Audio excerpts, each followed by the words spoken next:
Assalamu alaikum. Welcome to Live MCQ. 42nd special BCST 39 এর মতোই হবে, কেননা এখানেও মেডিকেল পার্ট থেকে 100 নম্বর এবং জেনারেল পার্ট থেকে 100 নম্বর নিয়ে প্রিলিমিনারি টাইপ রিটেন পরীক্ষা হবে। মেডিকেল পার্টে 4টি সাবজেক্ট থাকে: anatomy, physiology, pathology and medicine. প্রত্যেকটি 25 নম্বর করে দেয়া আছে, তবে মেডিসিন থেকে বেশি প্রশ্ন আসে, যেটা আমাদের 39 এর এক্সপিরিয়েন্স বলে।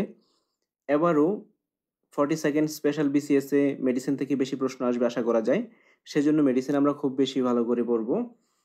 মেডিসিনের প্রথম লেকচারে আজকে আমরা কিছু টপিক আলোচনা করব, যেখানে আছে approach to common symptoms of disease, clinical methods in practice of medicine, nutritional, metabolic and environmental disease. এই টপিকগুলোর মধ্যে লাস্টের যে টপিকটা nutritional, metabolic and environmental disease, এটি ডিরেক্টলি ডেভিডসনে আছে। আর প্রথম যে দুটি টপিক সেটি আসলে সামগ্রিক পড়াশোনা, মেডিসিনের সামগ্রিক পড়াশোনা, কিন্তু ডিরেক্টলি এই টপিকগুলো ডেভিডসনে খুব ক্লিয়ারলি আলাদাভাবে চ্যাপ্টার হিসাবে বলা নেই। অন্য যে টপিকগুলো আছে এরপরে যে লেকচারগুলো হবে, মেডিসিনের আমরা 10টি লেকচার নিব।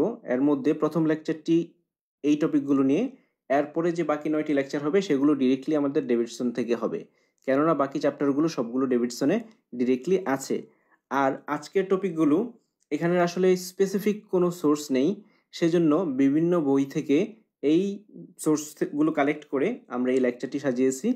এই লেকচারে যে সোর্সগুলো ব্যবহার করা হবে তার মধ্যে ডেভিডসন 23rd এডিশন, তারপর ম্যাকলোয়েড, আর ম্যাক্সিমাম ক্ষেত্রে কিছু কিছু ক্লিনিক্যাল জিনিস যেগুলো নেওয়া হবে আবদুল্লাহ স্যারের বিভিন্ন বই থেকে, সেটা প্র্যাকটিক্যাল ম্যানুয়াল আর শর্ট কেজ আর লং কেজ, বিভিন্ন যে বইগুলো আছে সবগুলো থেকেই সোর্স হিসেবে ব্যবহার করা হবে। তো প্রথমে যদি symptom analysis or approach to common symptoms আমরা আলোচনা করতে যাই, সবচেয়ে কমন যে জিনিসটি আমরা ফেস করি সেটি হলো ফিভার। তো ফিভার নিয়ে ডিসকাস করতে গেলে প্রথমে ফিভারের টাইপ থাকে 3 প্রকার আমরা জানি: কন্টিনিউড, রেমিটেন্ট অ্যান্ড ইন্টারমিটেন্ট।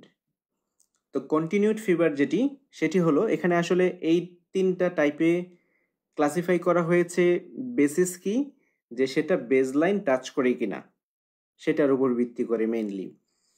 যেটা কন্টিনিউড ফিভার, এটা কখনো বেজলাইন টাচ করে না, এবং যে ফ্লাকচুয়েশনটা হয় সেই ফ্লাকচুয়েশনটা is not more than 1 degree centigrade or 1.5 degree Fahrenheit. Baseline touch করবে না, এবং যে ফ্লাকচুয়েশন হবে সেটা more than 1 degree centigrade or more than 1.5 degree Fahrenheit হবে না। আর এই টাইপের ফিভার পাওয়া যায় টাইফয়েডে, typhus, meningococcal meningitis, rheumatic fever and drug induced fever যেগুলো আছে সেখানে পাওয়া যায়।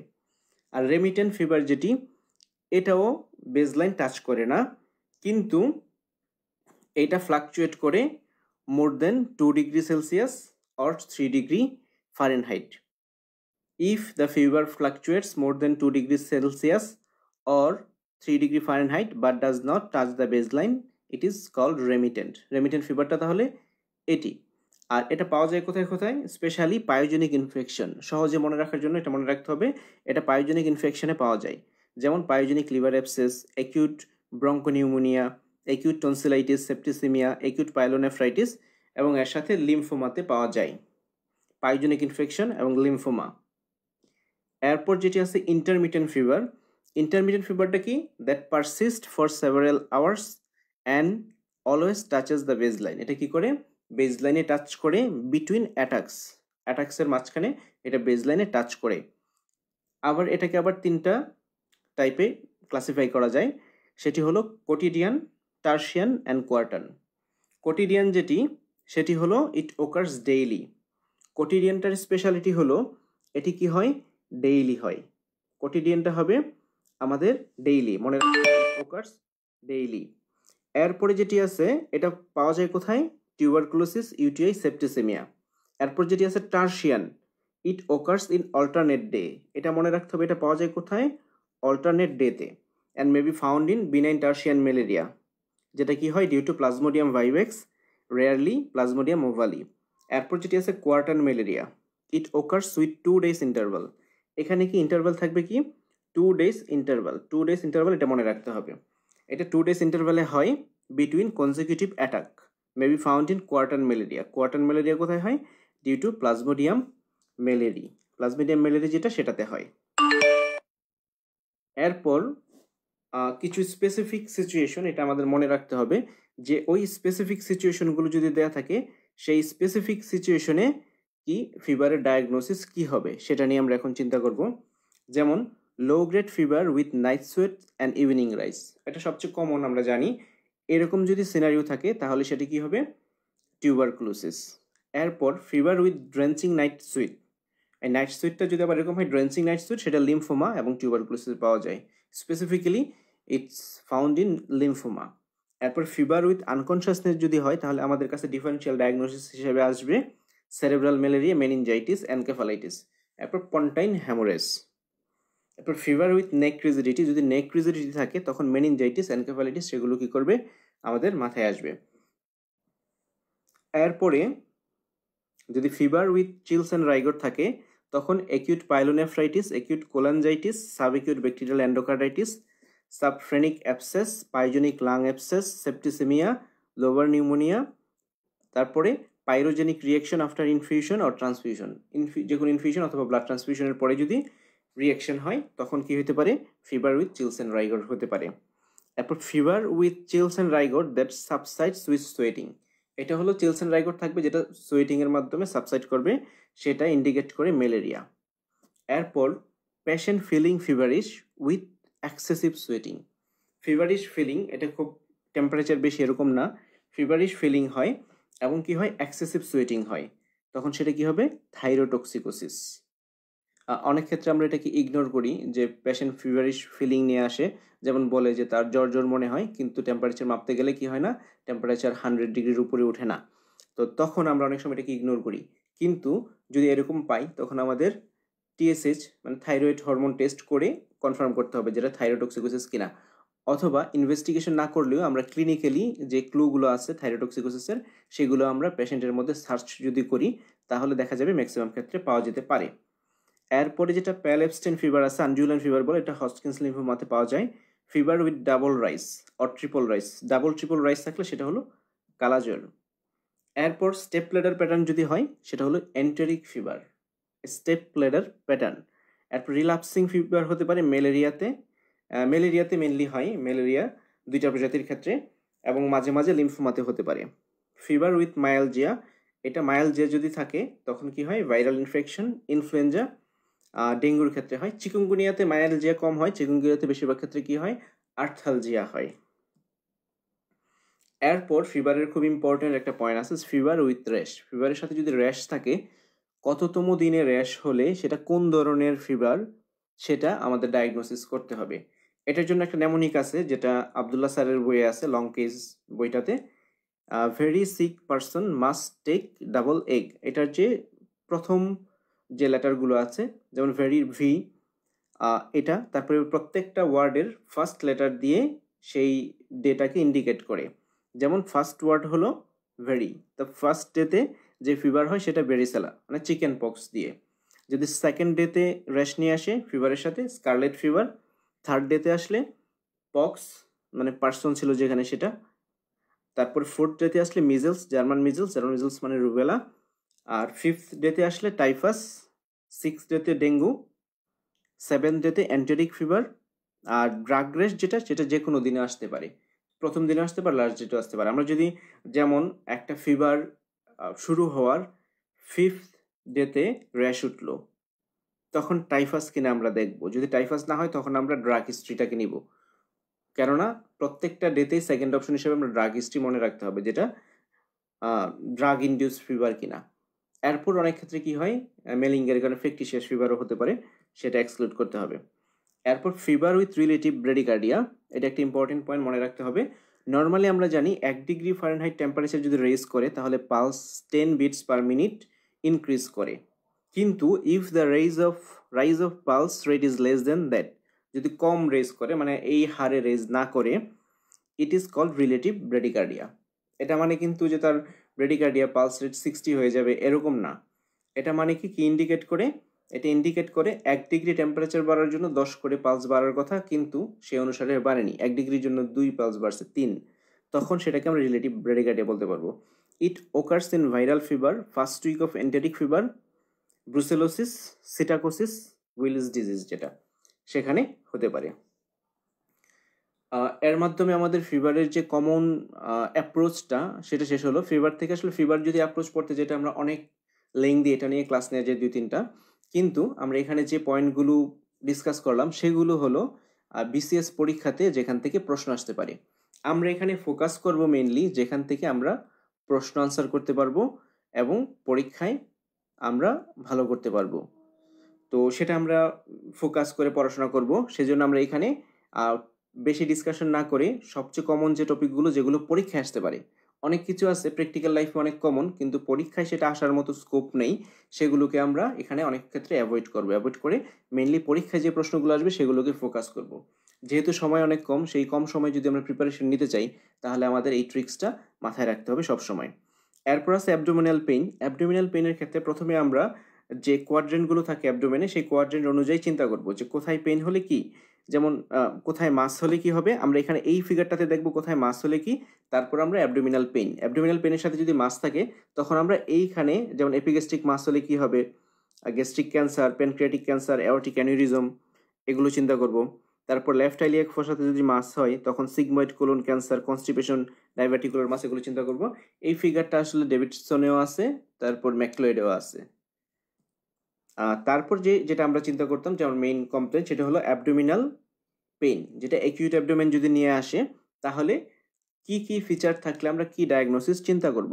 অ্যাকিউট অ্যাপেন্ডিসাইটিসের ক্ষেত্রে সাথে কি থাকবে, nausea, vomiting, central abdominal pain যেটা কি করতে পারে shift to right iliac fossa, periumbilical pain যেটাকে বলি আমরা, পেরিয়াম্বিলিক্যাল পেইন যদি রাইট ইলিয়াক ফোসায় শিফট করে সেটা নিয়ে আসে এবং এক্সামিনেশন করে আমরা যদি সেখানে কি পাই, ম্যাকবার্নিস পয়েন্ট টেন্ডারনেস পাই, তাহলে আমরা ধরে নিব that's a case of acute appendicitis. এরপর পারফোরেটেড পেপটিক আলসার যদি আমরা চিন্তা করি তখন কি থাকবে, যে এখানেও সিভিয়ার পেইন থাকবে, অ্যাবডোমিনাল পেইন থাকবে, সাথে কি থাকতে পারে, যখন আমরা এক্সামিনেশন করব তখন বোর্ড লাইক রিজিডিটি পাবো, অ্যাবডোমিনাল টেন্ডারনেস, গার্ডেনিং এবং বোর্ড লাইক রিজিডিটি পাবো, এবং upper border of the liver dullness পেতে পারি, যেটা আমরা এখানে ফিচার হিসেবে পাই। এরপর অ্যাকিউট প্যানক্রিয়াটাইটিসের ক্ষেত্রে কি হবে, খুব সিভিয়ার অ্যাবডোমিনাল পেইন হবে যেটা এপিগ্যাস্ট্রিক পেইন হয়, এপিগ্যাস্ট্রিক পেইন থাকবে অ্যাকিউট প্যানক্রিয়াটাইটিসের ক্ষেত্রে। এবং যখন আমরা এক্সামিনেশন করব, এক্সামিনেশন করলে সাইন পেতে পারি, হ্যামোরেজিক প্যানক্রিয়াটাইটিস হলে সাইন পেতে পারি। এটা ছাড়া আমরা একটা জানি যে লিন এলবো পজিশন, নি এলবো পজিশন বা যেটাকে মোহামেডিয়ান প্রেয়ার পজিশন বলা হতো আগে, সেভাবে পজিশন নিয়ে আসতে পারে। এরপর যেখানে এখানে কমন আছে সেটা হলো ইন্টেস্টিনাল অবস্ট্রাকশন যদি হয় তখন কি পাই, কোলিক অ্যাবডোমিনাল পেইন পাই, সাথে কি থাকে, কনস্টিপেশনের হিস্ট্রি থাকে। যদি অ্যাবসোলেট অবস্ট্রাকশন হয় তখন কি থাকে, অ্যাবসোলেট কনস্টিপেশন থাকে। এবং এরপরে ইয়ং ফিমেল যদি আসে তখন আমাদের রাপচার অ্যাক্টোপিক প্রেগনেন্সি এক্সক্লুড করতে হবে। সেটা এক্সক্লুড করবো কি হিসাবে, মেনস্ট্রুয়াল হিস্ট্রি নিতে হবে আমাদের ক্ষেত্রে, মেনস্ট্রুয়াল হিস্ট্রি ইম্পর্টেন্ট এইসব ক্ষেত্রে। এরকম একটা বলতে পারে যে একটা ইয়ং ফিমেল 19 ইয়ার্স এজের একটা ফিমেল আসছে কি নিয়ে, অ্যাবডোমিনাল পেইন উইথ ভমিটিং নিয়ে, তো তখন মোস্টলি সাজেস্ট করবো কি, মোস্টলি এটা সাজেস্টিভ হতে পারে কি, রাপচার অ্যাক্টোপিক প্রেগনেন্সি। এটা অন্যান্য ফিচার যদি সেটাকে সাপোর্ট করে। এটা ছাড়াও অন্যান্য অনেক ডিফারেন্সিয়াল ডায়াগনোসিস হতে পারে, সেগুলো আমরা মাথায় রাখবো। এরপর এখানে অ্যাবডোমিনাল পেইনের যেমন পেপটিক আলসার ডিজিজে কি কোথায় পেইন হবে কিভাবে, biliary colic, acute pancreatitis, renal colic, এটা আমরা মাথায় রাখবো। তো রেনাল কোলিকটা আমাদের সেখানে বলা হয়নি, রেনাল কোলিকটা কোথায় হয়, পেইনটা হয় লোইনে, সে সাইটটা হলো লোইন, এটা মনে রাখতে হবে। এবং ক্যারেক্টারে এটা কনস্ট্যান্ট পেইন থাকে। আর এটা কি করে, রেডিয়েট করে ইনটু জেনিটালিয়া অ্যান্ড ইনার থাই, যেটাকে বলা হয় লোইন টু গ্রোইন, সে কি করে এটা রেডিয়েট করতে পারে। আর এটা সিভিয়ারিটি অবশ্যই অনেক সিভিয়ার হয় অনেক ক্ষেত্রে, আর সাথে অন্যান্য ফিচার থাকতে পারে। এবং এখানে রেনাল কোলিকের ক্ষেত্রে অনেক ক্ষেত্রে একটা কমন অন্যগুলোর সাথে যেগুলো আছে ডিফারেন্সিয়েটিং ফিচার হতে পারে, যেমন অ্যাকিউট প্যানক্রিয়াটাইটিসের সাথে যদি ডিফারেন্সিয়েট করতে চাই এখানে কি হবে, এখানে ফিভার থাকে না, অনেক ক্ষেত্রে ফিভার থাকে না, যদি না ইনফেকশন হয়, পাইলোনেফ্রাইটিস যদি ডেভেলপ না করে সেক্ষেত্রে ফিভার থাকে না। এরপর এটা হাচিসন থেকে নেয়া এই বক্সটা, box 1.2, particular gestures useful in analysing specific pain symptoms, যেমন a squeezing gesture to describe cardiac pain. Cardiac পেইনটাকে স্কিউজিং জেস্টার, এটা ডিরেক্টলি এভাবে একটা প্রশ্ন আসতে পারে যে একটা স্কিউজিং জেস্টার কোন ধরনের পেইন সাজেস্ট করে। আর hand position to describe renal colic. এরপরে rubbing the sternum to describe heartburn. Rubbing the sternum এটা যদি নিয়ে আসে পেশেন্ট তখন মনে করবো যে এটা কি হার্টবার্ন ডিউ টু, সেটা হইতে পারে জিআরডি। এরপর rubbing the buttock and thigh to describe sciatica. Buttock এবং থাই যদি রাবিং করে তখন সেটা ডিসক্রাইব করে sciatica. Arms clenched around the abdomen to describe midgut colic. এরপর চেস্ট পেইন নিয়ে চেস্ট পেইনটা আমরা প্রথমেই যে চেস্ট পেইনের সাথে অ্যাসোসিয়েটেড কি ফিচার হলে আমরা কি ডায়াগনোসিস চিন্তা করব সেটা মাথায় রাখবো। Chest pain with breathlessness, chest পেইনের সাথে যদি ব্রেথলেসনেস নিয়ে আসে তখন আমরা ISD, pulmonary embolism, pleurisy, anxiety এগুলো ভাববো। চেস্ট পেইনের একটা ইম্পর্টেন্ট কজ কিন্তু অ্যানজাইটি। এরপর chest pain with nausea, vomiting or sweating, সাথে চেস্ট পেইনের সাথে যদি ব্রেথলেসনেস থাকে, সাথে নৌশিয়া ভমিটিং নিয়ে আসে তখন এএমআই, একুট মায়োকার্ডিয়াল ইনফার্কশন হিসেবে আমরা চিন্তা করি। Chest pain with burning in chest or এপিগেস্ট্রিয়াম এতে বার্নিং সেন্সেশন নিয়ে আসে তখন জিআরডি হয়, পেপটিক আলসার ডিজিজের ক্ষেত্রে হয়। Sharp chest pain with cough, chest pain আছে sharp chest pain, pleuritic chest pain বলে অনেক ক্ষেত্রে, উইথ কাফ, যদি কাফ থাকে সাথে তখন কি নিউমোনিয়া। আর sharp pain with difficulty in swallowing এ ডিফিকাল্টি থাকে, ইসোফেজাইটিস হতে পারে, ইসোফেজিয়াল কার্সিনোমা হতে পারে। তারপরে ডিসফেজিয়া যেটা থাকে ইসোফেজিয়াল কার্সিনোমা, সেটা আবার ডিফারেন্সিয়েটিং আছে যে কোন ধরনেরটা কীরকম হয় সেটা আমরা পড়বো যখন গ্যাস্ট্রোএন্টেরোলজি পড়বো।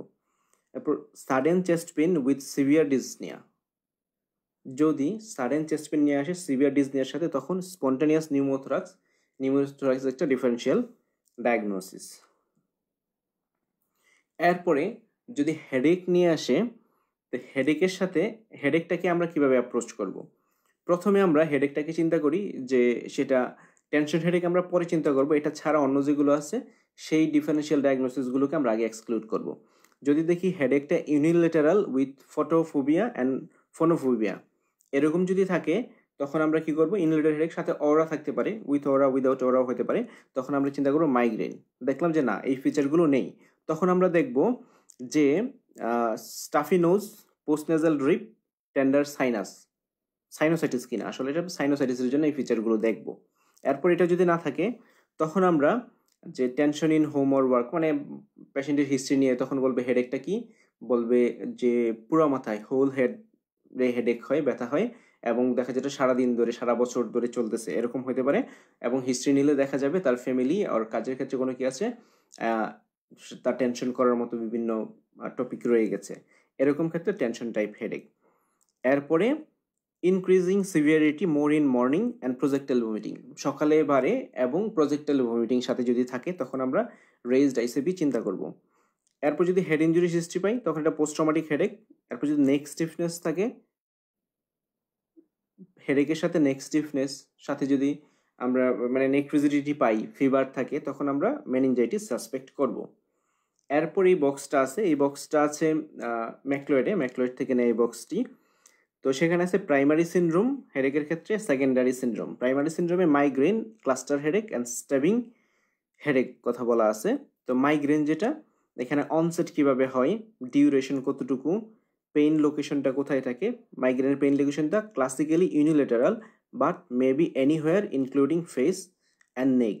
অ্যাসোসিয়েটেড ফিচার থাকে aura, usually visual, nausea, vomiting, photophobia and photophonia. এরপরে ক্লাস্টার হেডেক যেটা, এটা খুব র্যাপিড অনসেট হয়, often waking patient from sleep থেকে উঠে যায় পেশেন্ট, অনেক ক্ষেত্রে এরকম হয়। এটা কোথায় হয়, orbital or retro orbital, always same side during cluster, same সাইডে এক সাইডে হয়। রেট্রো অরবিটাল পেইন অনেক ক্ষেত্রে মে সুইচ সাইডস বিটুইন ক্লাস্টার, ওই একই ক্লাস্টার মধ্যে এটা ক্লাস্টার হিসাবে আসে এই পেইনটা, এটা সুইচ করতে পারে, সাইড সুইচ করতে পারে। এখানে অটোনমিক ফিচার থাকবে associated, including conjunctival injection, tearing, nasal stuffiness, ptosis, miosis, agitation, এগুলো থাকতে পারে। এরপরে যে সেকেন্ডারি সিনড্রোম আছে এর মধ্যে মেনিনজাইটিস হতে পারে, সাবআরাকনয়েড হ্যামোরেজ হতে পারে, টেম্পোরাল আর্টারাইটিস হতে পারে। তো যেটা সাবআরাকনয়েড হ্যামোরেজ এটা খুবই সিরিয়াস, সেজন্য এটাকে মনে রাখতে হবে, এটা কি অ্যাব্রাপ্ট ইমিডিয়েটলি হতে পারে, ম্যাক্সিমাম ক্ষেত্রে কি হতে পারে রেয়ার ফ্রম স্লিপ, এবং এনিওয়ার পুর লোকালাইজিং গুলো, মানে এটা হেডের যে কোনো জায়গায় হতে পারে। এটা 20% ক্ষেত্রে আইসোলেটেড হেডেক হয়, সাথে নৌশিয়া বমিটিং থাকতে পারে। রিডিউসড কনসাসনেস, এটা হতে পারে false localising sign, third nerve palsy হতে পারে। এবং একটা সাবঅ্যাকুটিক হ্যামোরেজ যেটা অনেক সময় এক্সারশনে হতে পারে, যেমন আমরা এটাকে দেখা হয় কীরকম, যে আমি ইন্টার্নের সময় পেশেন্ট পেয়েছি কিছু মেডিসিন ওয়ার্ডে এবং নিউরোলজি ওয়ার্ডে, যে পেশেন্ট ডিউরিং কয়টাস, নাইট টাইমে কয়টাসের সময়, তখন এক্সাইটেশনের সময় তখন কি হয়, যে হেডেক নিয়ে আসে, এরকম ক্ষেত্রে সেই পেশেন্টের ক্ষেত্রে সাবঅ্যাকুটিক হ্যামোরেজ সাসপেক্ট করা হয় এবং অনেক ক্ষেত্রে দেখা যায় যে সেটা ঠিক, ডায়াগনোসিস ঠিক। এরপর ডায়াগনোসিং ভার্টাইগো ডায়াগনোসিস করতে হবে। আর ডিফারেন্সিয়াল ডায়াগনোসিসগুলো কি আসে, বিনাইন পারক্সিসমাল পজিশনাল ভার্টাইগো, যেটাকে বিপিপিবি বলা হয়, ভেস্টিবুলার নিউরাইটিস, মিনিয়ার্স ডিজিজ, এরপর সেন্ট্রাল ভার্টাইগো আছে, এগুলো হলো পেরিফেরাল। এরপর সেন্ট্রাল হলো migraine, MS, brain stem ischaemia, drugs, এগুলোর কারণে হতে পারে সেন্ট্রাল ভার্টাইগো। তো যেটা বিপিপিবি সেটা কি হয়, ডিউরেশন হয় সেকেন্ডস, মানে খুব কম, এবং এটা কি এপিসোডিক হয়, এটা ট্রিগার করে কি লাইং অন এফেক্টেড ইয়ারে শুইলে কি হয় সেটা হয়, এবং এখানে কি হেয়ারিং লস, টিনিটাস এগুলো থাকে না। আর যেটা ভেস্টিবুলার নিউরাইটিস সেটা কি ডিউরেশনটা ডেজ এবং এটা এপিসোডিক হয় না, এটা কি possible presence of upper respiratory syndrome, সাথে কি থাকতে পারে, আপার রেসপিরেটরি সিনড্রোম থাকতে পারে। মিনিয়ার্স ডিজিজ যেটা, এখানে স্পেশাল হলো হেয়ারিং লস থাকবে, টিনিটাস থাকবে এবং অরাল ফুলনেস থাকতে পারে। এটা রিকারেন্ট ভার্টাইগো হয়, persistent tinnitus and progressive sensory neural deafness থাকে। এটা হলো স্পেশাল মিনিয়ার্স ডিজিজ। আর সেন্ট্রালের ক্ষেত্রে যে কজগুলো সেগুলো তো আমরা আলাদাভাবে পড়বো, মাইগ্রেন হলে কীরকম হবে, এমএস হলে কীরকম হবে। এরপর যেটা ব্রেথলেসনেস অর ডিজনিয়া, এটা যদি নিয়ে আসে তখন আমরা কিভাবে কোন ক্ষেত্রে কি ডায়াগনোসিস চিন্তা করব। একটা অ্যালার্জিক পেশেন্ট আমরা সহজে যদি মনে রাখি যে এটা আমরা চিন্তা করব রেসপিরেটরি কজ এবং এর বাইরে কি কি কজ আছে, ইমার্জেন্সি কজ কোনগুলো, সেটা আমরা চিন্তা করব এখান থেকে, যে ব্রেথলেসনেস নিয়ে আসলে। একটা অ্যালার্জিক পেশেন্ট যেটা রিকারেন্ট একটা হুইজিং আছে, সাথে কাশি আছে, কাফ, আর এক্সামিনেশন করে আমরা ভেসিকুলার উইথ প্রলং এক্সপিরেশন পেলাম, যেটা ব্রেথ সাউন্ড, সাথে রঙ্কাই পেলাম, তাহলে সেটা হবে কি ব্রঙ্কিয়াল এজমা। ব্রঙ্কিয়াল এজমার ক্ষেত্রে এখানে ক্লু হিসেবে কাজ করলো কি, একটা অ্যালার্জিক পেশেন্ট, ম্যাক্সিমাম ক্ষেত্রে এল্ডারলি পেশেন্টও হতে পারে, ইয়ং পেশেন্ট, অ্যালার্জিক পেশেন্ট যেখানে কি আছে ফ্যামিলি হিস্ট্রি থাকে, পজিটিভ ফ্যামিলি হিস্ট্রি থাকতে পারে, recurrent attack of wheezing, cough, আর এক্সামিনেশন করে আমরা ভেসিকুলার উইথ প্রলং এক্সপিরেশন আমরা ব্রেথ সাউন্ড পেলাম, এটা আসলে সিবিডিতে পাওয়া যায়, রঙ্কাই পেলাম। এরপরে স্মোকার 40+ এজ, কাফ, সাথে sputum production, vesicular with prolonged expiration and rhonchi, মানে আমরা এক্সামিনেশন ফাইন্ডিং সেম, কিন্তু হিস্ট্রিতে কি এটা স্মোকার 40+ এজ, অ্যালার্জি রিলেটেড না, এবং সেখানে কি কাফের সাথে স্পুটাম প্রোডাকশন আছে, তখন সেটা সিউপিডি চিন্তা করব আমরা। তো এই দুটাতে মেইন পার্থক্য আসলে হিস্ট্রি থেকে আসে, অ্যালার্জিক পেশেন্ট আর এখানে স্মোকার সেক্ষেত্রে। তবে এখন কি করা যায়, যে অ্যালার্জিক পেশেন্ট স্মোকিং করে সাথে নিয়ে আসছে, অনেক সময় কি হয় অ্যাজমা সিউপিডি ওভারল্যাপিং সিনড্রোম নামে একটা কথা আছে, সেটিও হতে পারে। এরপর fever with chills and rigor, pleuritic chest pain and cough, মানে ব্রেথলেসনেসের সাথে যদি এই সিমটমগুলো নিয়ে আসে তখন আমরা চিন্তা করব নিউমোনিয়া। তো এখানে যেটা ছিল মেইনলি আমরা যে জিনিসটা চিন্তা করব সেটা হলো কি অ্যালার্জিক পেশেন্ট কিনা, আর এখানে চিন্তা করব স্মোকার কিনা। যদি সিনারিওটা দেয়া থাকে, হতে পারে আমরা বললাম ওভারল্যাপিংও হতে পারে, কিন্তু পরীক্ষায় যদি সিনারিওটা দেখা থাকে সেক্ষেত্রে আমাদের মনে রাখতে হবে এটা কি অ্যালার্জিক পেশেন্ট হলে অ্যাজমা, আর স্মোকারের ক্ষেত্রে কি হবে সেটা সিওপিডি হবে। এটা হলো একটা কমন চিন্তা যেটা মাথায় রাখতে হবে।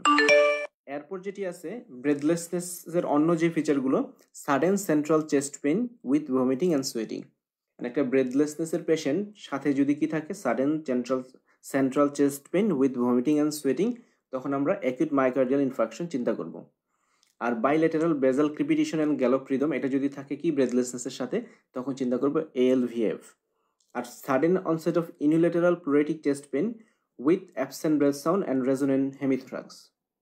তো এইটা আমরা জানি যে কি অ্যাবসেন্ট ব্রেথ সাউন্ড, তারপর রেজোনেন্ট, হাইপার রেজোনেন্ট বলা হতো আগে, এখন হাইপার রেজোনেন্ট কথাটা অবসোলেট, এখন বলা হয় মানে শুধু রেজোনেন্ট বলা হয়। অ্যাবসেন্ট ব্রেথ সাউন্ড, রেজোনেন্ট যদি হয় হেমিথোরাক্স, তখন ইউনিলেটারাল প্লুরাইটিক চেস্ট পেইন যদি সাডেন অনসেট হয় সেটা আমরা চিন্তা করব টেনশন নিউমোথোরাক্স। এরপরে ডিসনিয়া উইথ স্ট্রাইডর, যদি স্ট্রাইডর থাকে এটা ইন্ডিকেট করে আপার এয়ারওয়ে অবস্ট্রাকশন। সেটা কিভাবে হতে পারে? ফরেন বডি অর টিউমার দিয়ে, অ্যাকিউট এপিগ্লটাইটিস দিয়ে, anaphylactic reaction, laryngeal trauma, laryngeal fracture, এভাবে হতে পারে। Dyspnoea but chest is clear, এটা একটা ইম্পর্টেন্ট জিনিস। ডিসনিয়ার সাথে চেস্ট ইজ ক্লিয়ার, যদি চেস্ট ক্লিয়ার থাকে তখন আমরা কি কি জিনিস চিন্তা করব, এটা একটা ইম্পর্টেন্ট জিনিস। Dyspnoea with chest is clear যদি এরকম হয় তখন আমরা চিন্তা করব যে একটা জিনিস যেটা আমরা কমনলি চিন্তা করি সেটা হলো কি, এটা হইতে পারে সাইকোজেনিক, যে কি এটা একটা সাইকোজেনিক ছাড়া আর কি কি হতে পারে সেটা আমাদের মাথায় রাখতে হবে। সাইকোজেনিক ছাড়া কি কি হতে পারে? পালমোনারি এম্বোলিজম, মেটাবলিক অ্যাসিডোসিস, যেটা কি কারণে? Diabetic ketoacidosis or renal failure or lactic acidosis or salicylate poisoning, এগুলোর ক্ষেত্রেও হতে পারে। Severe anaemia, shock, pneumocystis jirovecii pneumonia, এগুলোর ক্ষেত্রেও হতে পারে। তাহলে ডিসনিয়ার সাথে যদি চেস্ট ক্লিয়ার এরকম পাই, তো আমরা ম্যাক্সিমাম ক্ষেত্রে সাইকোজেনিক চিন্তা করি, যেটা HCR বলে ধরে নিই, কিন্তু এর বাইরেও এই ডায়াগনোসিসগুলো হতে পারে। এই ডায়াগনোসিসগুলোর অন্য যে ফিচারগুলো আছে সেগুলো আমরা কনসিডারেশনে রাখবো। সেগুলো যদি না হয় তখন আমরা এটাকে HCR বলবো না, আদারওয়াইজ এটাকে বলা যাবে না। এরপর যেটা কাফ, কাফ নিয়ে যদি আসে তো সেখানে আমরা কি করব, যে ড্রাই কফ যদি হয়, এটা ড্রাই কফ নিয়ে আসলে আমরা কি কি জিনিস চিন্তা করব, সেটা ড্রাগ ইনডিউসড কিনা, কোন ড্রাগ করে? AC inhibitor. তারপর এটা calf variant asthma, calf variant asthma বলে একটা কথা আছে, সেটা তো হতে পারে। এরপর কাফ উইথ হুইজিং যদি থাকে তখন ব্রঙ্কিয়াল অ্যাজমা, COPD হতে পারে। Cough with profuse expectoration, expectoration যদি প্রফিউজ হয় সেটা ইন্ডিকেট করে ব্রঙ্কিয়েকটিসিস ও লাং অ্যাবসেস। আর কাফ উইথ পোস্চুরাল ভেরিয়েশন, যদি পোস্চুরাল ভেরিয়েশন থাকে এটা bronchiectasis, lung abscess and GERD চিন্তা করা যাবে। আর foul smelling dark colour sputum, foul smelling dark colour, এটা হলে লাং অ্যাবসেস মোস্টলি, ব্রঙ্কিয়েকটিসিসও হতে পারে, তবে আমরা লাং অ্যাবসেসকে মোস্টলি চিন্তা করব। আর রাস্টি স্পুটাম, এটা তো একটা ডায়াগনোসিস, স্পেসিফিক ডায়াগনোসিস, এটা হলো নিউমোকক্কাল নিউমোনিয়া। আর productive cough with frothy sputum, এটা কিসে হয়? পালমোনারি ইডিমাতে হয়। আরেকটা আছে বার্কিং কফ, এটা অ্যাকিউট এপিগ্লটাইটিস, বার্কিং কফ, মানে খুব খুশির মতো গেউ গেউ করবে, বার্কিং করবে, মানে কফটাকে শোনা যাবে এরকম বার্কিং এর মতো, সেটা হলো কি অ্যাকিউট এপিগ্লটাইটিস। এরপর কজেস অফ কাফ, কাফের যে কজগুলো আছে, এই বক্সটিও নেওয়া হাচিসন থেকে। হাচিসনে আসলে এই কালারের বক্স থাকে বেশিরভাগ ক্ষেত্রে। তো কজেস অফ কাফ এটা নিয়ে একটা বক্স ডেভিডসনে আছে, সেটা একটু বেশি বড়, তো এই বক্সটা পড়লে হয়ে যাবে। যে রেসপিরেটরি কজ কি কি, এটা ইম্পর্টেন্ট, এটা আমরা জানি কি কি কজ। এর বাইরে কি কি কজ আছে, যেমন নিচের থেকে যদি ধরি ড্রাগ অ্যান্ড ইরিটেন্ট, ড্রাগের ক্ষেত্রে AC ইনহিবিটর আমরা জানি, সিগারেট স্মোকিং। নিউরোলজিক্যাল ডিজিজ কি? অ্যাসপাইরেশন। আর গ্যাস্ট্রোইসোফেজিয়াল ডিজিজ হলো গ্যাস্ট্রোইসোফেজিয়াল রিফ্লাক্স ডিজিজ, GERD। আর কার্ডিওভাস্কুলার ডিজিজের মধ্যে আছে ALBF, মাইট্রাল স্টেনোসিস, এই ক্ষেত্রে হয়। আর upper airway disease, post nasal drip, sinusitis, inhale foreign body, tonsillar enlargement. তো এগুলো রেসপিরেটরি আপার এয়ারওয়ে ডিজিজ, এগুলো ইম্পর্টেন্ট না, কিন্তু নিচে যেগুলো আছে cardiovascular disease, gastroesophageal disease, neurological disease and drugs, এটা ইম্পর্টেন্ট বেশি। এরপর ভমিটিং, ভমিটিং নিয়ে যদি চিন্তা করি, ভমিটিংয়ের মধ্যে ভমিটিং উইদাউট নৌশিয়া, আমরা নৌশিয়া ভমিটিং সবসময় কমনলি বলে থাকি, কিন্তু কোন ভমিটিং উইদাউট নৌশিয়া, এটা একটা ইন্টারেস্টিং জিনিস, সেই জন্য এটাকে আমাদের জানতে হবে। ভমিটিং উইদাউট নৌশিয়া সেটা হয় যখন রেজড ICP, মানে রেজড ইন্ট্রাক্রেনিয়াল প্রেশার যদি হয়, সেটার অনেক কারণ হতে পারে, এরকম যদি হয় তখন কি ভমিটিং থাকে উইদাউট নৌশিয়া। এরপর প্রজেক্টাইল ভমিটিং, এটা ইন্ডিকেট করে কমনলি, আরও অনেক ডিফারেন্সিয়াল ডায়াগনোসিস আছে, গ্যাস্ট্রিক আউটলেট অবস্ট্রাকশন। আর pain abdomen relieved by vomiting, মানে একটা অ্যাবডোমিনাল পেইন আছে, ভমিটিং রিলিভ হয়, এটা গ্যাস্ট্রিক আলসার ইন্ডিকেট করে। আর ভমিটিং উইথ অ্যাবসোলেট কনস্টিপেশন, মানে অ্যাবসোলেট কনস্টিপেশনের সাথে যদি ভমিটিং থাকে তখন ইন্টেস্টিনাল অবস্ট্রাকশন ইন্ডিকেট করে। আর acute vomiting with diarrhoea and fever, একটা অ্যাকিউট ভমিটিংয়ের নিয়ে আসছে যে খুব আজকের হিস্ট্রি, বারবার ভমিটিং হচ্ছে, সাথে কি আছে? ডায়রিয়া অ্যান্ড ফিভার আছে, তখন ইনফেক্টিভ গ্যাস্ট্রোএন্টেরাইটিস হলো এটার একটা ডায়াগনোসিস। আর ভমিটিং উইথ ফিভার, এটা কমন একটা ভ্যাগ জিনিস, যদিও এটা ইন্ডিকেট করে কি ইনফেক্টিভ অরিজিন মেনলি, সেটা কি হতে পারে? অ্যাপেন্ডিসাইটিস হতে পারে, কোলেসিস্টাইটিস, প্যানক্রিয়াটিস, যে কোনোটাই হতে পারে। তারপর vomiting with severe colicky abdominal pain, colicky abdominal pain যদি হয় তখন সেটা ডায়াগনোসিস কি চিন্তা করব? কোলিক, যেগুলো রেনাল কোলিক আর biliary colic. Vomiting with jaundice, তখন অ্যাকিউট ভাইরাল হ্যাপাটাইটিস। আর লাস্টে যেগুলো এগুলো একটু ইন্টারেস্টিং, যে vomiting with chest pain and sweating, এটা আমরা জানি এটা কি ছিল, এএমআই অ্যাকিউট মায়োকার্ডিয়াল ইনফ্রাকশন। আর ভমিটিং উইথ ইউনিল্যাটারাল হেডেক, সাথে অন্য ফিচার থাকতে পারে, মাইগ্রেনে আমরা জানি ক্লাস্টার হেডেকে হয়, ক্লাস্টার হেডেক সেম ফিচার করে, কিন্তু অন্য ফিচার দিয়ে এটাকে কী করতে হবে, ডিফারেন্সিয়েট করতে হবে। Vomiting with tinnitus and vertigo, সেটা ভেস্টিবুলার ইনভলভমেন্ট, সেটা কী কী হতে পারে, অনেক কিছু হতে পারে, আমরা যেগুলো ভার্টাইগোর যে কজগুলো পড়লাম সেখান থেকে হতে পারে। এরপর prolong history of vomiting with little or no weight loss, যে অনেক দিন ধরে একজনের ভমিটিংয়ের হিস্ট্রি কিন্তু তার কোনো ওয়েট লস নাই, এটা যদি চিন্তা করা হয় তখন সেটা সাইকোজেনিক ধরে নিতে হবে। এরপর অ্যানিমিয়ার অ্যাপ্রোচ যদি আসে, প্রথমে আমরা চিন্তা করবো এটা ফিমেল কিনা। যদি ফিমেল হয় তখন যে আমরা দেখবো এক্সেসিভ মেনস্ট্রুয়াল লস আছে কিনা, বা মেনস্ট্রুয়াল ছাড়া আদার কোনো ব্লাড লসের হিস্ট্রি আছে কিনা। এরকম যদি হয় তখন আমরা কি করব, ফিমেলের কিছু স্পেসিফিক কজ আছে, ডিইউবি যেটাকে বলি, ডিসফাংশন ইউটেরাইন ব্লিডিং, অথবা অন্য যেগুলো আছে সেগুলো হতে পারে, মেনস্ট্রুয়াল যেগুলো অ্যাবনর্মালিটি সেগুলোর কারণে অ্যানিমিয়া হতে পারে। তো এটা যদি না হয়, এক্সক্লুড করা হয়, তখন মেল হোক ফিমেল হোক, আমরা অন্য কি কি চিন্তা করব, যে আমরা চিন্তা করব বা কোয়ারি করব, পেশেন্টের কাছ থেকে জানতে চাইব যে কোনো হ্যামাটেমেসিস আছে কিনা, মানে ভমিটিংয়ের সাথে অথবা স্টুলের সাথে ব্লাড যায় কিনা, হ্যামাটেমেসিস স্মেলি না কোনো কিছু আছে কিনা। যদি এরকম হয়, ব্লাড লসের হিস্ট্রি থাকে, তখন আমরা কি করব, ব্লিডিং পিউইডি কিনা, পেপটিক আলসার ডিজিজের দিকে আমরা হিস্ট্রি নিব, যে কতদিন ধরে পেপটিক আলসার ডিজিজ আছে, মানে পেপটিক আলসার ডিজিজের যে সিমটমগুলো, সেই সিমটমগুলো আছে কিনা, সে অ্যান্টি আলসারেন্ট খায় কিনা, এগুলো নিয়ে আমরা হিস্ট্রি নিব। যদি এটা না হয় তখন দেখবো যে পার রেক্টাল ফ্রেশ ব্লিডিং এরকম আছে কিনা। এটার ক্ষেত্রে আমরা চিন্তা করবো বেশিরভাগ ক্ষেত্রে হ্যামোরয়েডস হতে পারে, বা অন্য যে কজগুলো সেটা চিন্তা করব। এরপর হ্যাপাটোস্প্লেনোমেগালি নিয়ে যদি আসে, তখন আমরা চিন্তা করবো হ্যাপাটোস্প্লেনোমেগালির যে কজগুলো, যে থ্যালাসেমিক ফেসিস জন্ডিস এগুলো যদি থাকে, থ্যালাসেমিয়া কিনা। এটা না হয়ে যদি কি হয়, হ্যাপাটোস্প্লেনোমেগালি হতে পারে কিসে, লিউকেমিয়াতে হতে পারে। লিউকেমিয়াতে হলে সাথে কি থাকবে, সাথে ব্লিডিং স্পট থাকবে, তারপর উনি টেন্ডারনেস এগুলো থাকবে। আর অ্যানিমিয়ার সাথে একটা ইম্পর্টেন্ট ডায়াগনোসিস হলো anaemia with hypertension, elderly patient এরকম যদি আসে, যদি একটা সিনারিও দেওয়া থাকে, বলা থাকে যে একটা elderly patient anaemia and hypertension নিয়ে আসছে, তাহলে ডায়াগনোসিস কি, তখন একদম চিন্তা ছাড়াই আমরা কমন একটা যে ডায়াগনোসিস সেটা বলে দেবো, সেটা হলো সিকেডি। এরপর জন্ডিসের সাথে অ্যানোরেক্সিয়া, নৌসিয়া, ভমিটিং, মানে এটা হলো একদম নন স্পেসিফিক সিমটম, এরকম যদি থাকে তখন অ্যাকিউট ভাইরাল হ্যাপাটাইটিস কিনা সেটা আমরা চিন্তা করবো, অথবা ড্রাগ ইনডিউসড হতে পারে। আর সাথে যদি জন্ডিসের সাথে ইচিং উইথ পেল অর ডার্ক পেল স্টুল এরকম যদি থাকে, ইচিং এবং কি পেল স্টুল, তখন চিন্তা করবো অবস্ট্রাকটিভ জন্ডিস কিনা। আর long standing jaundice with itching, pigmentation of skin, এই পিগমেন্টেশন অফ স্কিন যেটা, এটা স্পেসিফিক একটা ডিজিজে নিয়ে যাবে, সেটা হলো কি প্রাইমারি বিলিয়ারি সিরোসিস, যেটাকে পিবিসি বলা হয়। এরপর এই ডিজিজ নিয়ে আমরা ডিটেল পড়বো, যখন হ্যাপাটোলজি পড়বো আমরা ডিটেল পড়বো। এরপর history of injection, infusion, blood or blood products transfusion, IV drug abuse and tattooing, homosexuality indicates probable infection with hepatitis B or hepatitis C virus. মানে এই যে হিস্ট্রিগুলো দেয়, এই হিস্ট্রিগুলো নিয়ে আসলে তখন আমরা হ্যাপাটাইটিস চিন্তা করব। এরপর ফ্যামিলি হিস্ট্রি যদি থাকে জন্ডিসের, কনসেকিউটিভ ম্যারিজ এবং প্যারেন্টস অ্যান্ড অ্যাসোসিয়েটেড উইথ প্যালোর, যদি সাথে অ্যানিমিয়া থাকে, কনসেকিউটিভ থাকে, তখন আমরা চিন্তা করবো এটা কি হেরিডিটারি হেমোলাইটিক অ্যানিমিয়া।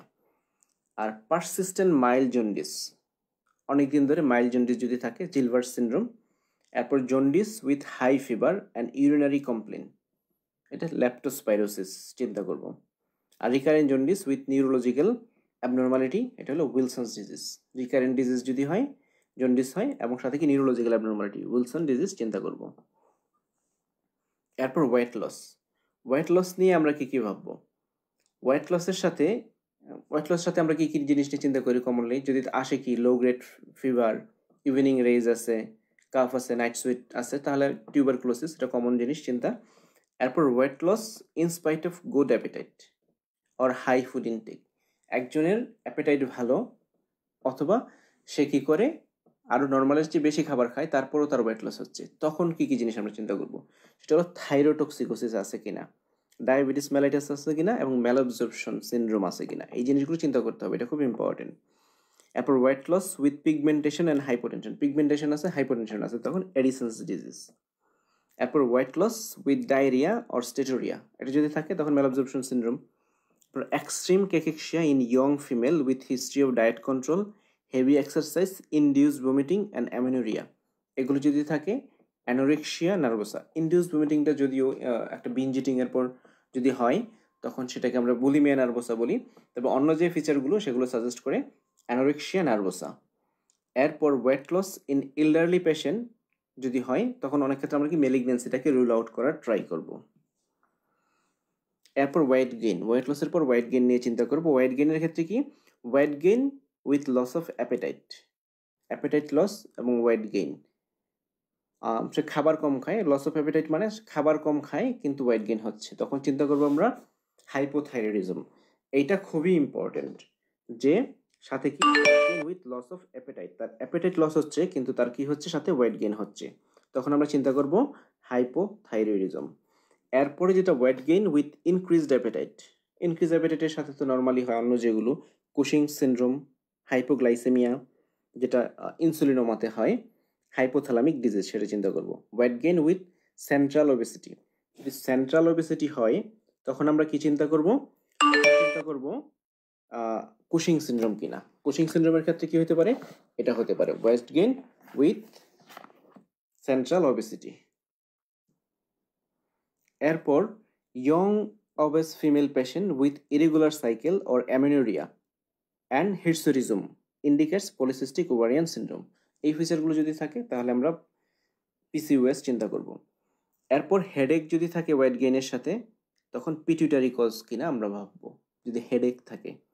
এরপর if only weight gain with more food intake without any other complain, অন্য কোনো কমপ্লেন নেই, বেশি খাবার খায় সেজন্য, তখন সেটা কি এটা সিম্পল অবেসিটি অথবা ফ্যামিলিয়াল হতে পারে।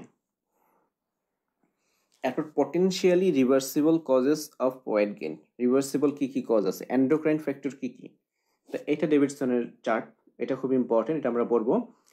এন্ডোক্রাইন ফ্যাক্টর হিসেবে কি কি কাজ করে, এন্ডোক্রাইন কি কি ফ্যাক্টরের কারণে কি হয় ওয়েট গেইন হয়। হাইপোথাইরয়েডিজম, একটা হলো হাইপোথাইরয়েডিজম, এরপর Cushing syndrome, insulinoma and hypothalamic tumour or injury, এই কারণগুলোতে কি হতে পারে এন্ডোক্রাইন ফ্যাক্টরগুলোর কারণে ওয়েট গেইন হতে পারে।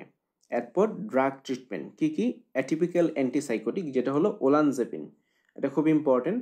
ওলানজেপিনে কি হয় ওয়েট গেইন হয়, অনেক পেশেন্ট থাকে যে তার ওয়েট কম সেই জন্য সে খুব টেনশন করে, নার্ভাস ফিল করে, সে লাইফকে ইউজলেস ফিল করে, এরকম পেশেন্ট হয়, আমি পেয়েছিলাম এরকম পেশেন্ট। সেই পেশেন্টের ক্ষেত্রে ওলানজেপিন খুব ভালো কাজ করে, একসাথে তাকে কি করে এনজিওলাইটিক হিসেবে কাজ করে এবং কি হয় সাথে কি হয় সাথে তার ওয়েট গেইনটা হয়। এরপরে সালফোনাইলুরিয়া, থায়াজোলিডোলিডিয়ান, ইনসুলিন, এগুলো হলো অ্যান্টিডায়াবেটিক ড্রাগ যেগুলো কি হয় ওয়েট গেইন করে। এরপর পিজোটিফেন যেটি মাইগ্রেনের প্রোফাইলেক্সিসে ব্যবহার করা হয়, গ্লুকোকর্টিকয়েড, সোডিয়াম ভ্যালপ্রোয়েট এবং বিটা ব্লকার, এই ওষুধগুলো কি করে ওয়েট গেইন করে, তো ওয়েট গেইন এগুলো করে, এটা মাথায় রাখি। এরপর the relationship between body mass index মানে BMI, nutritional status and ethnic group, এটা হলো বিএমআই এর সাথে যেটা আমরা জানি বিএমআই এটা খুব ইম্পর্টেন্ট, যেহেতু আমাদের এখানে চ্যাপ্টারের মধ্যে এটা আছে নিউট্রিশনাল ফ্যাক্টর।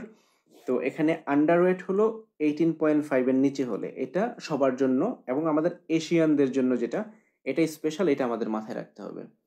তো ডেভিডসনের যে চার্টটা আছে সেই চার্টে এশিয়ানদের কথা আলাদাভাবে চার্টে বলা নেই, তবে চার্টের নিচে বলা আছে, ডেভিডসনের যে বক্সটা সেই বক্সের নিচে বলা আছে এশিয়ানদের ক্ষেত্রে বিএমআই কি হবে, খুব ছোট করে লেখা, সেটা অনেকে খেয়াল করে না, সেজন্য মনে করে ডেভিডসনের চার্টে নাই।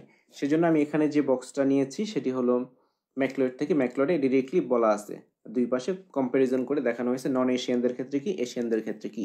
সো আমরা চিন্তা করবো আমরা ইন্টারন্যাশনাল যে বিএমআই সেটা চিন্তা করে অনেকে ফিল করি যে না আমি অবেস না, কিন্তু যদি আমরা এশিয়ান বিএমআই দেখি তখন দেখা যায় যে ওভারওয়েট যেটা সেটাই অবেসিটি, এশিয়ানদের জন্য সেটাই অবেসিটি যেটা ইন্টারন্যাশনালি ওভারওয়েট। তো আন্ডারওয়েট কখন চিন্তা করবো আমরা, আন্ডারওয়েট হলো 5 এর নিচে যদি হয় সেটা নন এশিয়ান হোক এশিয়ান হোক, আর নর্মাল 18.5 to 24.9, এটা হলো নন এশিয়ানদের ক্ষেত্রে। আর এশিয়ানদের ক্ষেত্রে 22.9, মানে 2 কম। 22.9 পর্যন্ত আমাদের নর্মাল, 22.9 বেশি হলেই অ্যাবনর্মাল বুঝে নিতে হবে আমাদের এশিয়ানদের ক্ষেত্রে। তো ওভারওয়েট 25 থেকে 29.9 এটা আমরা জানি। আর এশিয়ানদের ক্ষেত্রে 23 থেকে 24.9, 24.9 পর্যন্ত, 23-র উপরে হলে কি ওভারওয়েট। আর অবেস বলবো আমরা 30 থেকে 30.9 যদি হয় অবেস নন এশিয়ানদের ক্ষেত্রে। আর এশিয়ানদের ক্ষেত্রে 25 হলেই অবেস, এটা মাথায় রাখতে হবে। আর মরবিডলি অবেস 40-র উপরে গেলে, আর এশিয়ানদের ক্ষেত্রে 30+ হলেই সেটা কি মরবিডলি অবেস, এটা। এরপর যেটা আছে classification of under nutrition in adults by body mass index. অ্যাডাল্টের ক্ষেত্রে যেটা মানে আন্ডার নিউট্রিশন 20-র উপরে গেলে এডুকেট নিউট্রিশন আমরা বুঝি। 18.5 থেকে 20 এটা মার্জিনাল। 18.5-এর নিচে গেলে আন্ডারওয়েট আমরা বলি। আন্ডার নিউট্রিশন কখন? 18.5। আর 17 থেকে 18.4 এটা মাইল্ড আন্ডারওয়েট। আর 16 থেকে 17 মডারেট। আর 16-এর নিচে আসলে সিভিয়ার আন্ডারওয়েট। এরপর এখানে যে আমরা জানি ওবেসিটির কারণে ওবেসিটি ট্রিটমেন্ট হিসাবে কি কি ইউজ করা হয়। ওবেসিটিতে ট্রিটমেন্ট হিসাবে ড্রাগ ইউজ করা হয়। ড্রাগের মধ্যে আমরা জানি যে এখন খুব কমনলি প্রেসক্রাইব করা হয় অর্লিস্টেট। সেই ড্রাগটার নাম আমাদের জেনে রাখতে হবে যে অর্লিস্টেট কি করা হয় ওবেসিটির ক্ষেত্রে ড্রাগ হিসাবে ইউজ করা হয়। আর অর্লিস্টেটের ক্ষেত্রে আরেকটা জিনিস জেনে রাখতে হবে যে এর সাইড ইফেক্ট কি হয়। অর্লিস্টেটের সাইড ইফেক্ট হিসাবে কি, সেটাও প্রশ্নে আসতে পারে। সেটা হলো কমন সাইড ইফেক্ট হলো অর্লিস্টেটের ক্ষেত্রে কি হয় যে ফিকাল ইনকন্টিনেন্স হতে পারে, অথবা ওয়েল স্পটিং হতে পারে। ওয়েল মানে যে তৈলাক্ত পায়খানা, এরকম হতে পারে। আর এখানে যেটা ওবেসিটিতে যে ট্রিটমেন্ট, সার্জিক্যাল ট্রিটমেন্ট, এই ট্রিটমেন্টের এই বক্সটা ডেভিডসনে আছে। তো এখান থেকে আমাদের জানতে হবে কোনগুলো সিস্টেম, এটা জানতে পারি প্রসিডিউর কি কি করা হয়। বেরিয়াটিক সার্জারি যেটাকে বলি আমরা, কোন কোন বেরিয়াটিক সার্জারি করা হয়। আর এখানে এসবিএ যেহেতু আসে বিসিএসে, সেখানে আমাদের জানতে হবে স্পেশালি কোনটা বেশি ইফেক্টিভ। তো এখানে এক্সপেক্টেড ওয়েট লসের পার্সেন্টেজের ক্ষেত্রে দেখানো হয়েছে যে ডিউডেনাল সুইচ, লাস্টে যে নামটা দেওয়া আছে ডিউডেনাল সুইচ, সেটি কি অ্যাবাউট 100% ইফেক্টিভ। সেই জন্য এটাকে আমাদের জানতে হবে, মাথায় রাখতে হবে যে কোনটা সবচেয়ে বেশি ইফেক্টিভ, সেটা হলো ডিউডেনাল সুইচ। এরপর যেটা আছে causes of under nutrition and weight loss in adult. Under nutrition weight loss কী কারণে হতে পারে? ডিক্রিজড এনার্জি ইনটেকের কারণে কিছু কজ আছে। এরপর ইনক্রিজড এনার্জি এক্সপেন্ডিচার যে কারণে হয়। ইনক্রিজড বিএমআর, এর মধ্যে আমাদের কিছু ইম্পর্টেন্ট জিনিস জানতে হবে। সেটা হলো যেমন ইনক্রিজড বেজাল মেটাবলিক রেট কী কী কারণে বেড়ে যায়? থাইরয়েডটোক্সিকোসিস, স্ট্রমা, ফিভার, ক্যান্সার, ক্যাকেকশিয়া, এগুলোর কারণে। এরপর এক্সেসিভ ফিজিক্যাল অ্যাক্টিভিটি, যারা ম্যারাথন রানারদের হয়। এনার্জি লস যেগুলো হয়, glycosuria in diabetes, impaired energy storage. Impaired energy storage কী কারণে হয়? এটা একটা ইম্পর্টেন্ট জিনিস। কী কারণে হয়? এডিসন্স ডিজিজ অ্যান্ড ফিউক্রোমোসাইটোমা, এটার ক্ষেত্রে হয়। এরপর যেটা আছে প্রোটিন এনার্জি মেল নিউট্রিশন।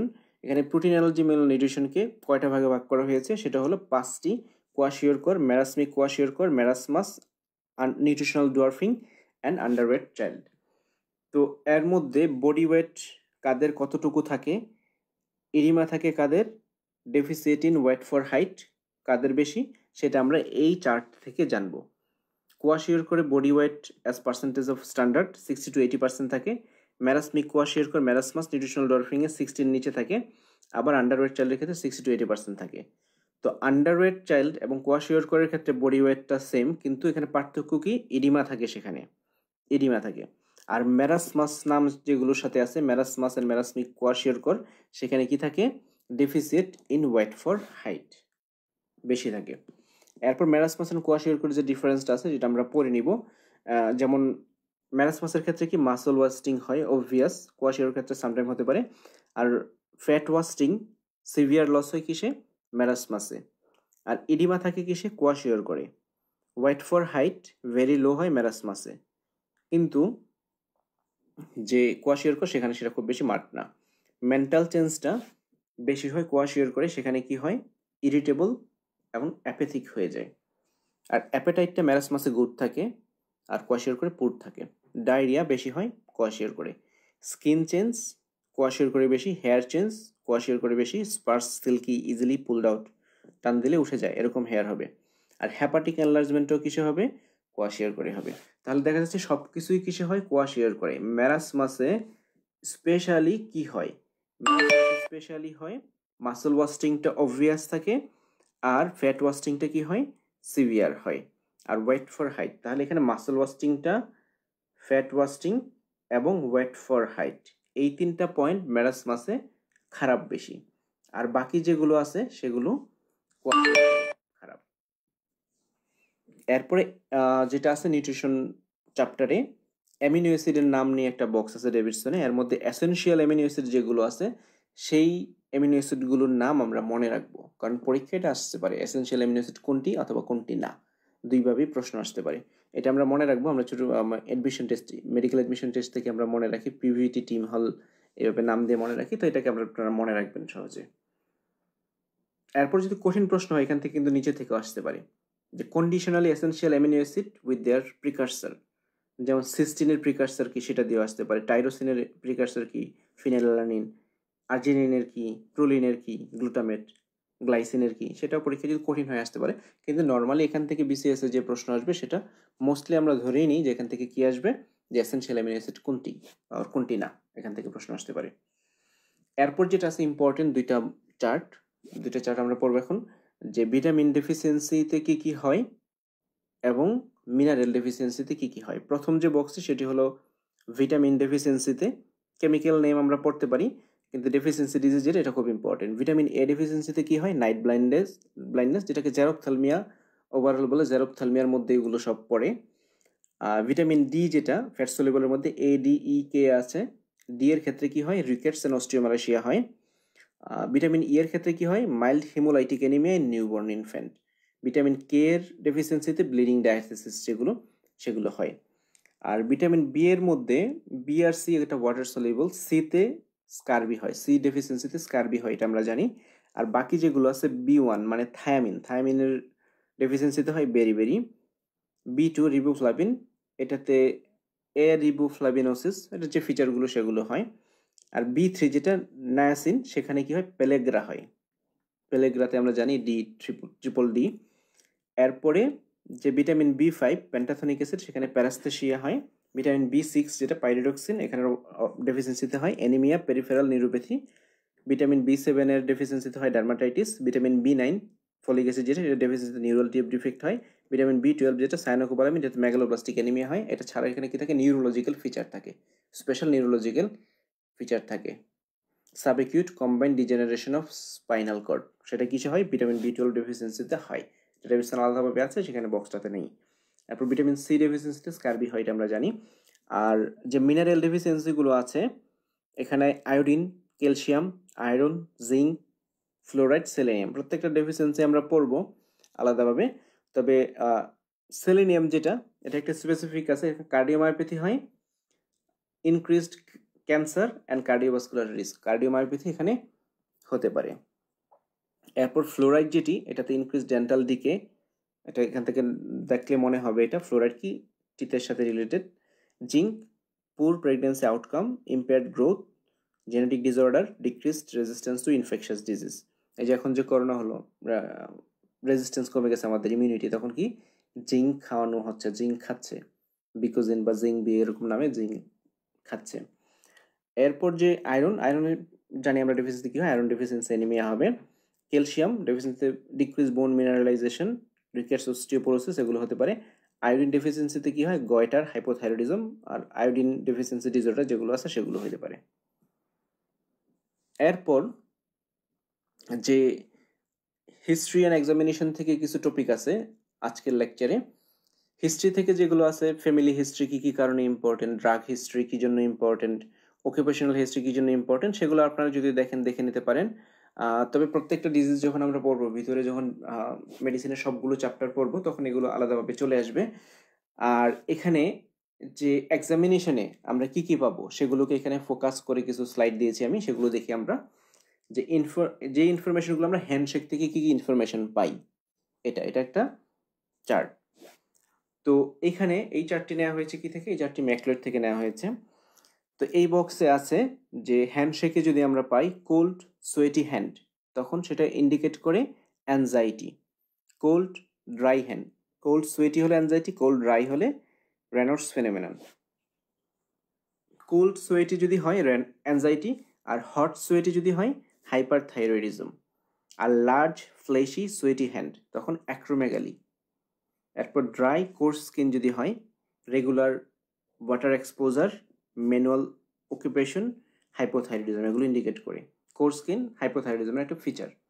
এরপর delayed relaxation of grip, handshake করে হাত খুলে নিতে পারতেছে না, এরকম যদি হয়, গ্রিপ খুলতে পারতেছে না, তখন চিন্তা করতে হবে মায়োটনিক ডিস্ট্রফি। আর ডিফর্ম হ্যান্ড ও ফিঙ্গার হলে ট্রমা, রিউমাটয়েড আর্থ্রাইটিস, রিউমাটয়েড আর্থ্রাইটিসের ডিফর্মিটি হয়, আমরা জানি হ্যান্ড ডিফর্মিটি হয়, ডুপেচন কন্ট্রাকচার হতে পারে। এরপর ফেসিয়াল এক্সপ্রেশন কি কি ডিজিজ ডায়াগনোসিস করে। Facial expression as a guide to diagnosis. Poverty of expression, যদি এক্সপ্রেশন না থাকে তখন আমরা কি ধরে নেব পার্কিনসনিজম কিনা। Startled expression hyperthyroidism. Apathy with poverty of expression and poor eye contact, এটা যদি থাকে depression. Apathy with pale and puffy skin hypothyroidism. আর এজিটেটেড এক্সপ্রেশন হলে অ্যাংজাইটি, হাইপারথাইরয়েডিজম অ্যান্ড হাইপোমেনিয়া। এরপর টাং কি কি ক্লিনিক্যাল ক্লু দেয়, এটা একটা ইম্পর্টেন্ট। যদি পেল টাং হয় অ্যানিমিয়া, পেল যেটা হয় টাং হতে পারে, নেইল ওয়েট হতে পারে, সবগুলোতে কি অ্যানিমিয়া। ইয়েলো হলে জন্ডিস, ব্লুইশ হলে সেন্ট্রাল সাইনোসিস, এগুলো কমন, সবাই আমরা জানি। পেল হলে অ্যানিমিয়া, ইয়েলো হলে জন্ডিস, ব্লুইশ হলে সাইনোসিস, এটা আমরা জানি। এরপর যেগুলো সেগুলো ডিফারেন্ট, যেমন ব্ল্যাক যদি হয় লিঙ্গুয়া নাইগ্রা বলা হয় এটাকে। নাইজেরিয়ার মানুষ কালো, এই জন্য সব কালো হলে নাইগ্রা বলা হয় মনে হচ্ছে। ব্ল্যাক যেটা লিঙ্গুয়া নাইগ্রা, এটা কি বিসমাথ পয়জনিং যদি হয় তাহলে ব্ল্যাক টাং পাওয়া যাবে। এরপর ড্রাই টাং কি ইন্ডিকেট করে ডিহাইড্রেশন। হাইড্রেশন স্ট্যাটাস দেখার জন্য আমরা কি দেখি, টাং দেখি। এরপর কোটেড টাং যদি পাওয়া যায় সেটা এন্টেরিক ফিভারে কোটেড টাং পাওয়া যায়। কোটেড টাং এন্টেরিক ফিভারের একটা ক্লু। এরপর নেইল দেখে আমরা কি কি ডায়াগনোসিস করব। নেইল কমনলি যে পেল হলে অ্যানিমিয়া, ব্লুইশ হলে সাইনোসিস। তারপর ব্রিটেল নেল খুব ভেঙে যাচ্ছে এরকম যদি মনে হয় তখন সেটা কোইলিনাইকিয়া কি জন্য হয়, আয়রন ডেফিসিয়েন্সি অ্যানিমিয়াতে। এরপর লিউকোনাইকিয়া যদি পাওয়া যায় তখন সিএলডি, নেফ্রোটিক সিনড্রোম এবং প্রোটিন এনার্জি ম্যালনিউট্রিশন সেটা ইন্ডিকেট করে। এরপর যেটা স্প্লিন্টার হেমোরেজ, এটা যদি পাওয়া যায় এটা সাবএকিউট ব্যাকটেরিয়াল এন্ডোকার্ডিটিস ইন্ডিকেট করে। আর মিজ লাইন এটা আর্সেনিক পয়জনিং এ পাওয়া যায়। অনাইকোলাইসিস পাওয়া যায় সোরিয়াসিসে। একটা ফিচার অন্য ফিচারের সাথে যদি অনাইকোলাইসিস বলা হয় তখন সোরিয়াসিস। এবং এরকম যদি হয় যে একটা জয়েন্ট ডিসঅর্ডার যেখানে কি আছে অনাইকোলাইসিস, নেইল ইনভলভমেন্ট, সেটা সোরিয়াটিক আর্থ্রাইটিস ইন্ডিকেট করে। এরপরে যেটা এনভায়রনমেন্টাল যে মেডিসিনটা আছে ডেভিডসনে, সেখান থেকে প্রথমে কি thermoregulation, response to hot and cold environment. তো এখানে হিট প্রোডাকশন কি কি মেকানিজমে হয়, হিট লস কি কি মেকানিজমে হয়, এটা আমরা জেনে রাখবো। হিট প্রোডাকশন হয় বেজাল মেটাবলিক রেট বিএমআর এর মাধ্যমে, আর সাথে কি মাসল অ্যাক্টিভিটি। আর হিট লস হয় conduction, convection, evaporation and radiation, এই ওয়েগুলোতে কি হয় হিট লস হয়। কোনটা কিভাবে হয় সেটাও পরীক্ষায় আসতে পারে, যেমন কন্ডাকশনের মাধ্যমে ভেসোডাইলেশন বাড়ায়, সবগুলোতে কি করতেছে ভেসোডাইলেশন বাড়াইতেছে দেখা যাচ্ছে। আর ইভাপোরেশন যেটা সেটা কি করে বা ইনক্রিজ সোয়েটিং, আর ডিক্রিজ করে কি হাই হিউমিডিটির কারণে। এরপর এখানে যে টেম্পারেচার গ্রেডটা দেয়া আছে যে 37, এটা সেট পয়েন্ট 37 দিয়ে এর উপরে হিট রিলেটেড ইলনেস হয়, হিট এক্সজশন, হিট স্ট্রোক। আর নিচে কি হয় টেম্পারেচার কমে গেলে কি হয় 35 এর নিচে যদি আসে মাইল্ড হাইপোথার্মিয়া, 32 এর নিচে আসলে মডারেট হাইপোথার্মিয়া, 38 এর নিচে আসলে সিভিয়ার হাইপোথার্মিয়া। তো এখানে প্রত্যেকটার ফিচার দেয়া আছে।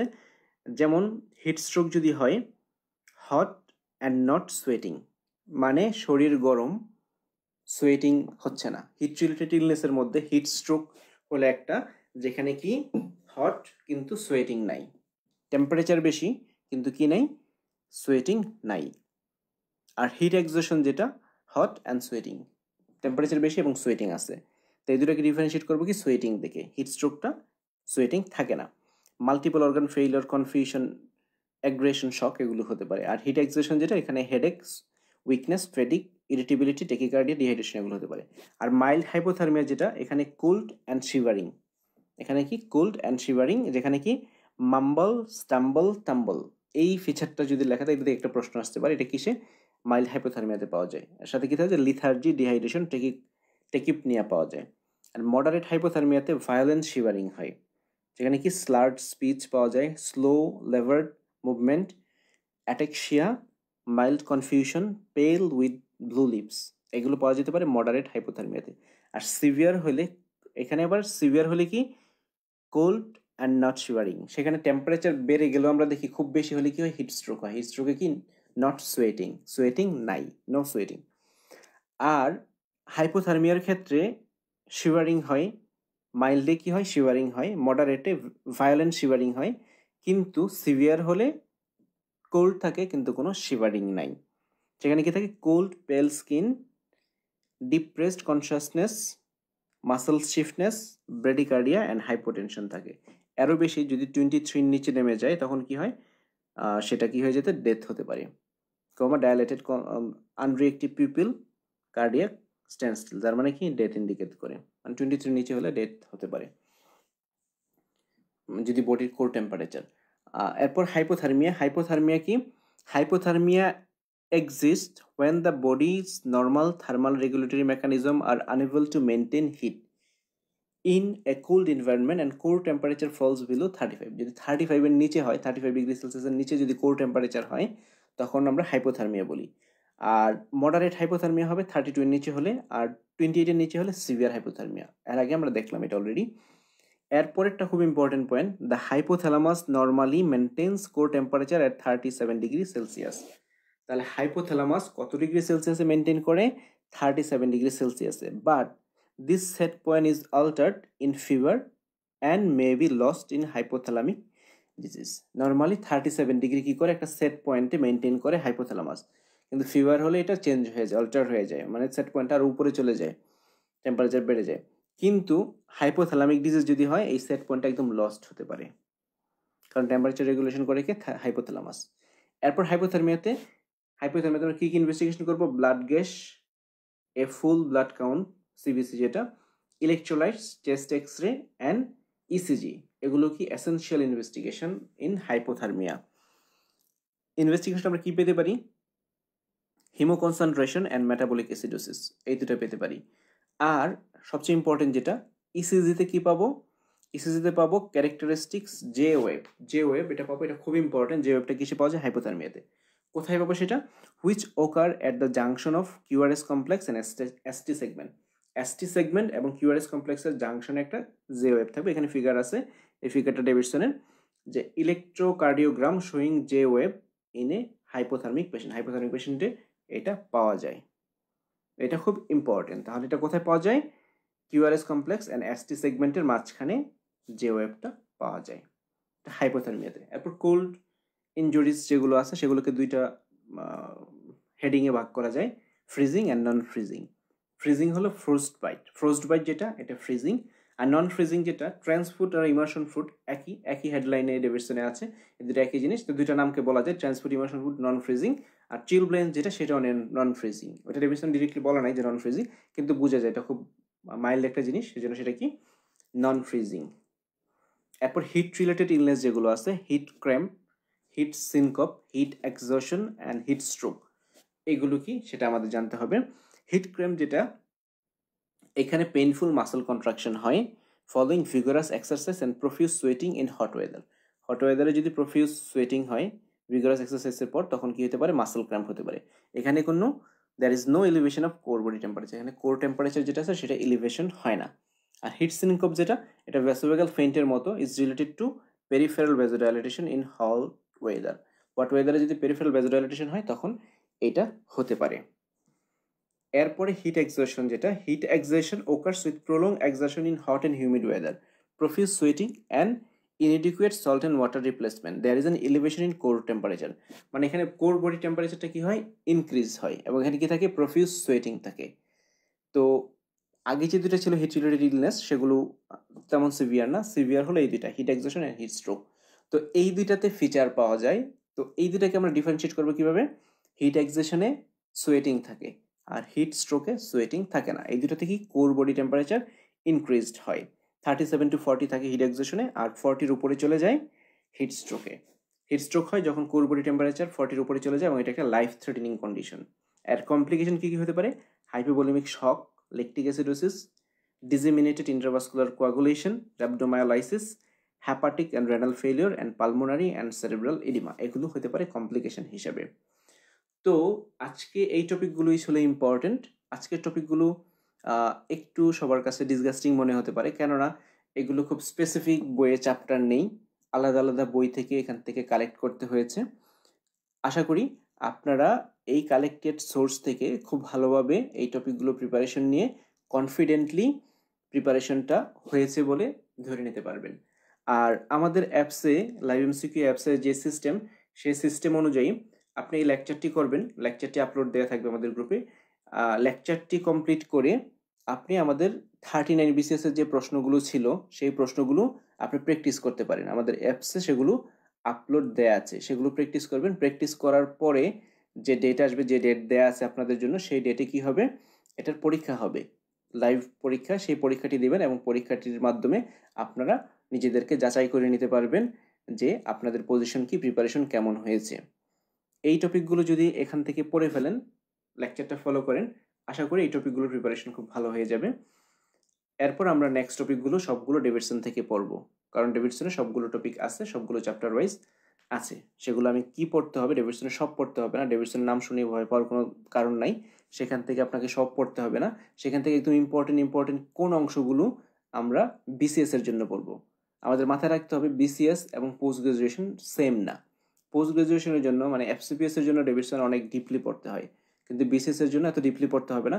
আমরা জাস্ট বিসিএস এর জন্য এরকম সিঙ্গেল বেস্ট ইনফরমেশন যেগুলো পরীক্ষায় আসতে পারে, এফসিবিএস যেমন আমরা অনেক বক্স পড়ি, এখানে সব বক্স পড়তে হবে না, কিন্তু স্পেসিফিক যে পয়েন্টগুলো যেগুলো আমাদের পড়তে হবে সেগুলো আমরা বলে দিব লেকচারে।